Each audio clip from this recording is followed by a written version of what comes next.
Você não faz projeção com um ponto de referência. Normalmente se faz uma projeção com pelo menos 55 pontos de referência para você fazer uma projeção segura. E assim mesmo, você tem que admitir que nesta projeção haverá margem de erro. Um intervalo de confiança e a margem de erro. Quando você quer fazer uma previsão com seriedade, é assim que se faz. O modelo atuarial do governo não faz isso. Ele define um ponto no tempo, como se você pudesse determinar, por exemplo, nem o Banco Central consegue fazer isso, determinar a inflação do ano que vem. Não. O Banco Central diz, ela vai estar entre, aí ele estabelece um intervalo de confiança que não será inferior a 2,5 e nem será superior a 6,5. É isso que o Banco Central faz. E se ele acerta a inflação naquele intervalo, ele está cumprindo a meta, certo? A Previdência não faz isso. A Previdência diz, em 2060, o desequilíbrio será de 17,5% do PIB, certo? A despesa alcançará esse montante. Então, está errado por muitas razões. Em primeiro lugar, porque o governo não desenha cenários para o futuro.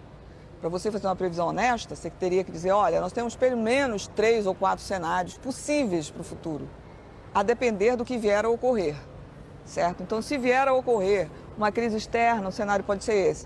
Se vier a ocorrer um plano de desenvolvimento econômico, o cenário será esse outro. Se vier a ocorrer uma recessão mais profunda do que a de hoje, o cenário será esse outro. Então, você tem que estabelecer cenários, possibilidades, né, e projetar margens de erro em cada um desses cenários. Isso é o que os economistas costumam fazer, mas o modelo atuarial do governo não faz isso. Então, é um modelo que, se você for mergulhar profundamente nos dados, né, e procurar saber qual é a capacidade desse modelo de realmente representar o futuro, você vai chegar à conclusão de que é nula a capacidade desse modelo atuarial do governo. Então, não tem o menor crédito esse número que o ministro da Fazenda divulga.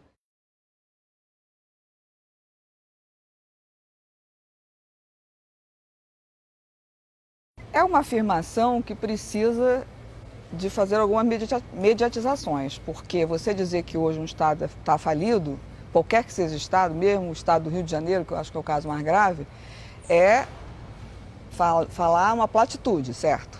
Você tem que explicar por que esse Estado chegou nessa situação. E o Estado chegou nessa situação por uma gestão absurda que foi feita sobre o Fundo de Previdência dos Servidores Estaduais.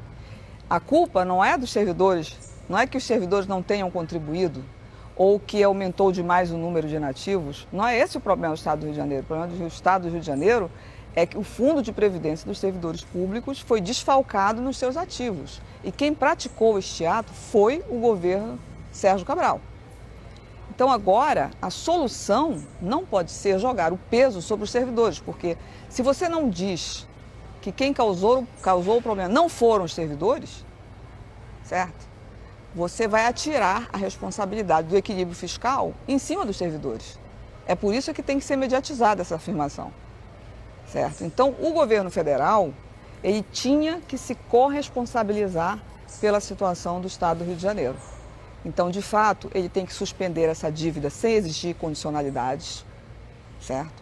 Porque grande parte do problema fiscal do Rio de Janeiro é a dívida que o Rio de Janeiro tem com a União, que é rolada a juros altíssimos, correção monetária super elevada.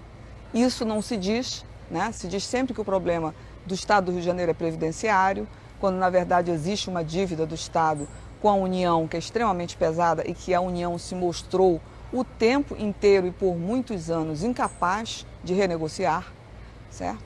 Então, se o Estado do Rio de Janeiro suspender essa dívida, isso já vai dar um enorme alívio para o Estado, certo? E com o tempo, isso volta a, normalmente, suavizar esse déficit com os servidores estaduais. E, além disso, é preciso arranjar outras fontes de receita, como, por exemplo, rever as desonerações que foram concedidas do ICMS, porque as proporções são absolutamente anormais, certo? Então, tem uma série de outras fontes de receita para ir se buscar, tem certos setores que precisam ser tributados e que não são, né, tanto de ICMS quanto de IPVA. E o governo pode buscar fazer uma reforma pelo lado da receita e não um ajuste de corte de gastos, como normalmente se faz no Brasil. Normalmente se prejudica aqueles que não foram responsáveis pelo desequilíbrio fiscal.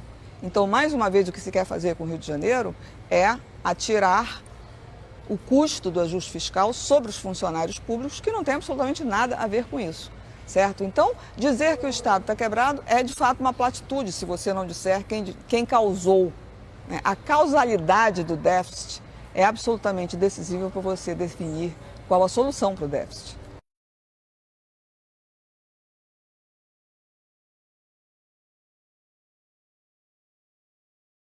O que aconteceu nas reformas que foram feitas na Europa e que, aliás, estão sendo revistas? Lá não foi estabelecida uma idade única de 65 anos, como está se querendo estabelecer aqui no Brasil. Lá existe uma idade mínima e uma idade de referência. A idade mínima é aquela idade em que um europeu pode se aposentar com 57, 58, 59 anos, sem ganhar a aposentadoria integral de 100%. A idade de referência é que é 65 anos. No Brasil, o governo Temer quer implantar de uma tacada só a idade única de 65 anos, certo? E que a gente sabe que para ela ser complementada com 25 anos de contribuição, a idade não será 65. Para qualquer pessoa poder comprovar 25 anos de contribuição, certamente ela vai precisar de mais tempo, porque essa pessoa não ficará ininterruptamente empregada e contribuindo. A gente sabe, por exemplo, que no Brasil existe uma estatística de rotatividade que indica que os brasileiros conseguem contribuir apenas 7 meses de cada 12 meses do ano. Tal é o alto grau de rotatividade no Brasil, certo?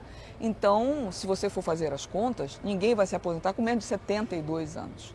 Então, são realidades muito diferentes. Além disso, é super importante dizer que na Europa eles estão revendo as regras de aposentadoria que foram feitas depois da crise de 2008. Na França, tanto o candidato de direita, que é a Le Pen, quanto o candidato de esquerda, que é o Benoit, e o de centro, eles estão revendo o tempo de contribuição. Eles estão querendo diminuir o tempo de contribuição em mais de 10 anos, certo? O Japão, recentemente, o tempo de contribuição no Japão era de 25 anos. O Japão resolveu reduzir para 10 anos a exigência de tempo de contribuição. Por quê? Porque já se sabe que a pobreza entre os idosos aumentou muito com as novas regras depois da crise de 2008. E os países começaram, então, a fazer o oposto do que o Brasil está querendo fazer. Quando tem depressão econômica, não se deve fazer ajuste fiscal, porque você agrava a crise econômica. O governo Michel Temer, tanto o presidente Michel Temer quanto o ministro da Fazenda estiveram em Davos, e a presidente do FMI, se você pesquisar, você vai encontrar essa notícia, né?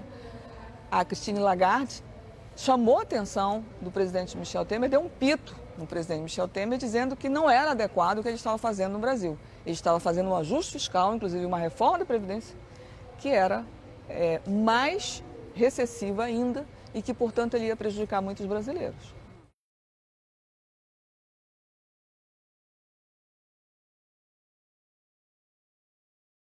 O problema é que a reforma da Previdência não vai resolver o problema do ajuste fiscal nem no curto e nem no longo prazo. No curto prazo vai agravar a situação da Previdência, porque a gente já sabe que ao anunciar a reforma da Previdência houve uma corrida às aposentadorias e o gasto com benefícios previdenciários subiu em termos reais 9%, 9,4% em 2016 e deve continuar a subir em 2017. Então você já tem de cara um salto do gasto, certo? Por outro lado, a receita deve cair por causa da depressão econômica, né? Nós perdemos mais de 1.370.000 postos de trabalho no passado, continuamos perdendo agora em janeiro e fevereiro. Então, é óbvio que com a perda dos empregos, a receita tende a cair, né? Então, esse ano, eu acho que definitivamente o governo não vai conseguir fazer qualquer tipo de melhoria no resultado fiscal com a reforma da Previdência, com a aprovação da reforma da Previdência. Pelo contrário, a reforma da Previdência vai desestimular muito o recolhimento desse benefício, porque as pessoas acharão que elas não conseguirão contribuir o suficiente para se aposentar, elas não conseguirão cumprir os requisitos e elas vão desistir de contribuir. Elas vão preferir contribuir para um plano privado. Aliás, esse é o projeto. O projeto é estimular os fundos privados de aposentadoria. Então as pessoas vão preferir abrir um fundo privado de previdência do que contribuir para o fundo público, o que vai diminuir a arrecadação do fundo público. Só que já existe um estoque de aposentados, certo? A lei da terceirização vai agravar ainda mais isto, Porque a lei da terceirização implica que praticamente todos os trabalhadores vão se transformar em microempreendedores individuais que recolhem apenas 5% sobre o salário mínimo, se recolherem, certo? O que vai significar que a receita vai cair ao chão, né? E o governo tem um estoque de inativos para pagar. Então, definitivamente, a terceirização e a reforma da Previdência não servirão para buscar o equilíbrio fiscal.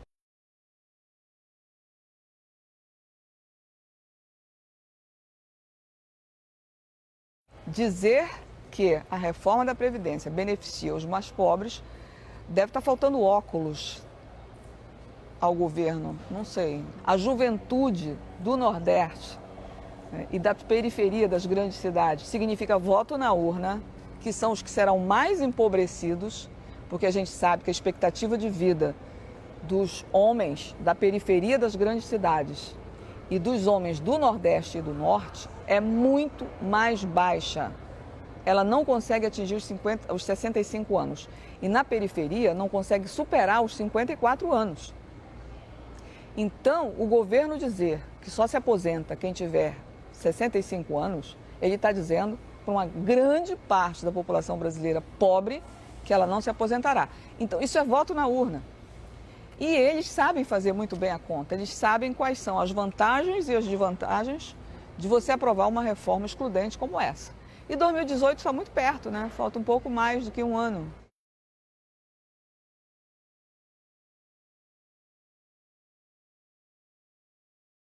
Quer dizer, as pessoas pobres, em primeiro lugar, elas não conseguem comprovar 15 anos de contribuição, tá? Grande parte não consegue. Elas fazem 65 anos e não conseguem provar 15 anos de contribuição, então elas continuam trabalhando por mais tempo, até completar os 15 anos de contribuição, quando elas conseguem trabalhar, né?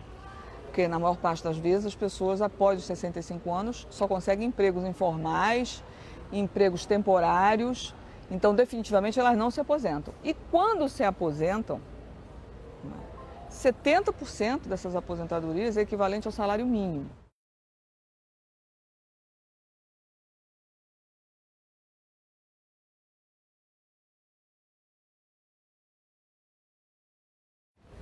Realmente eu não sei que dados o governo pesquisa para fazer uma afirmação como essa, porque o valor das aposentadorias vai cair.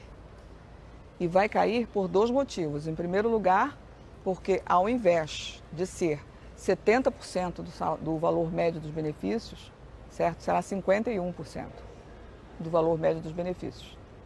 E o cálculo não será mais desprezando os 25% menores recolhimentos, será por 100% do valor contribuído durante o período ativo do trabalhador, o que significa você incluir o período em que ele recebia um salário baixo, o que vai puxar a média para baixo e, portanto, vai diminuir o valor que se vai pagar de aposentadoria, certo? Logo, todo mundo vai receber uma aposentadoria menor e vai ter que trabalhar por mais tempo, certo? Agora, isso não vai atingir apenas os trabalhadores que tiveram condições de contribuir para a Previdência, que já são poucos, porque no Brasil nós temos uma taxa de informalidade superior a 40%. Então você tem aí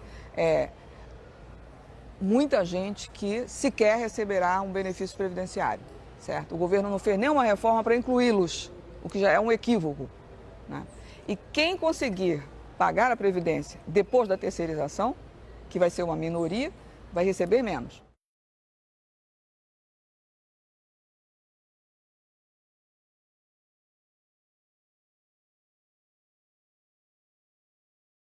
Deve ser ironia, né?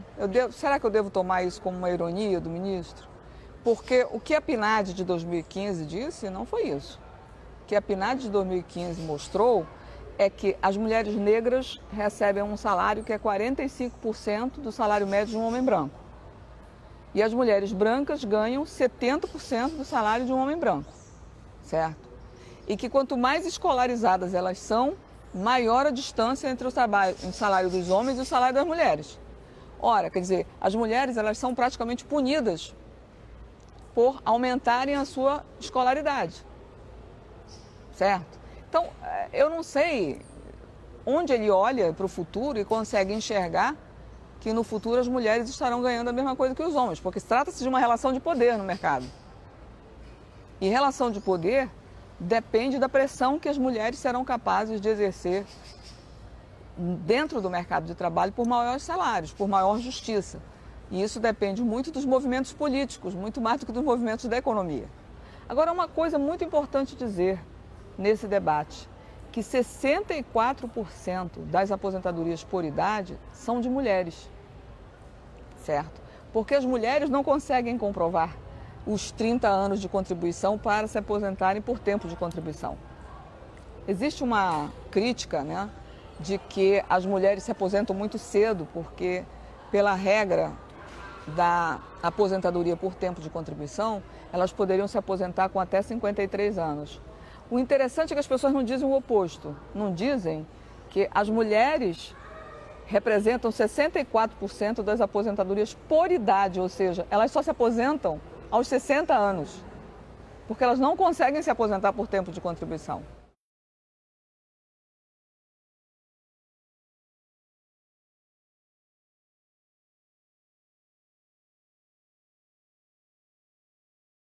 O que é interessante é que hoje tem superávit e no nosso trabalho, quando nós fizemos os cenários para o futuro, nós fizemos uma previsão que se a gente usasse apenas uma receita, que era a receita de contribuição ao INSS sobre a folha, certo? E supuséssemos que o governo seria capaz de ter a dignidade de fazer uma política que combatesse a informalidade no mercado de trabalho. Vamos supor, portanto, que o governo conseguisse melhorar a gestão da receita. Aí a gente atribui um cenário pessimista, moderado e otimista.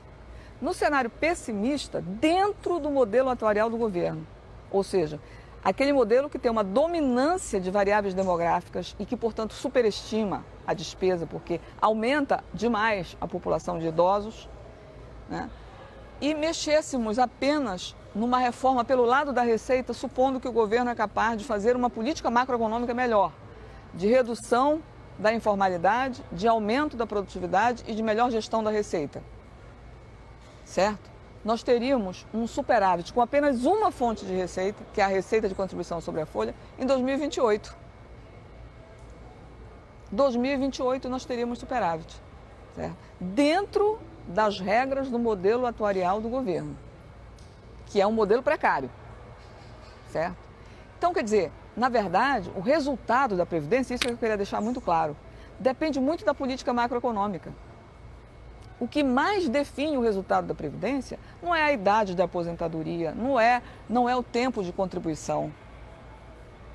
O que define o resultado da Previdência é se a economia vai crescer ou não vai crescer, o que depende da política macroeconômica.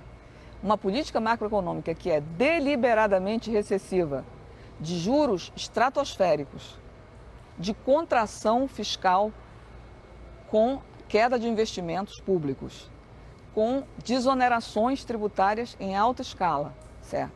E com câmbio valorizado e redução do crédito público, crédito dos bancos públicos, BNDES, Banco do Brasil e Caixa Econômica, é uma política deliberadamente recessiva, é uma política que provoca o desemprego.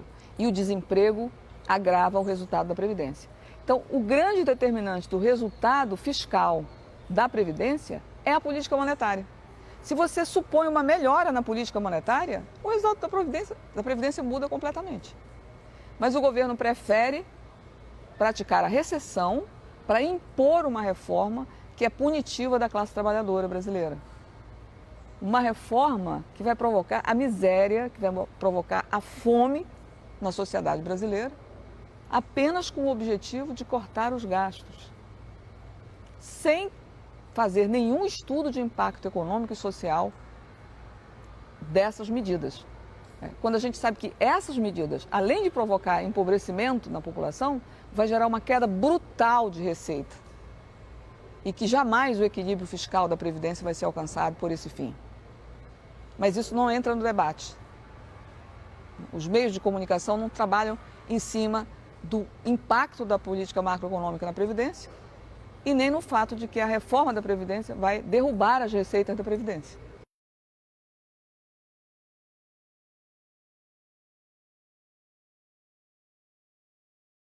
O ministro Henrique Meirelles diz que os salários não serão atingidos com a reforma. Mas o novo modelo atuarial, que nós estamos estudando com profundidade, mostra que, por exemplo, as aposentadorias de 3 e 3,5 salários mínimos, elas cairão brutalmente até 2060. Aposentadorias que são de 2 salários mínimos passarão a valer 1 salário mínimo. Aposentadorias que são de 3, 3,5 salários mínimos vai passar a valer 2, 1,5 salário mínimo em 2060. Então dá para perceber uma progressiva perda de poder real das aposentadorias abaixo de 3 salários mínimos. Mas quando a gente vai fazer, né, vai separar por salários, 1 salário mínimo, 2 salários mínimos, 3 salários mínimos, 3 salários mínimos e meio, as curvas são todas decrescentes do poder de compra dessas aposentadorias, conforme os próprios cálculos do governo, certo? Então há uma queda, sim, na renda dos aposentados para o futuro previsto no modelo atuarial do governo. Então é um modelo de empobrecimento, certo? O governo busca o empobrecimento, é o que está no modelo atuarial dele. É inquestionável isso, porque isso está escrito no modelo atuarial novo do governo.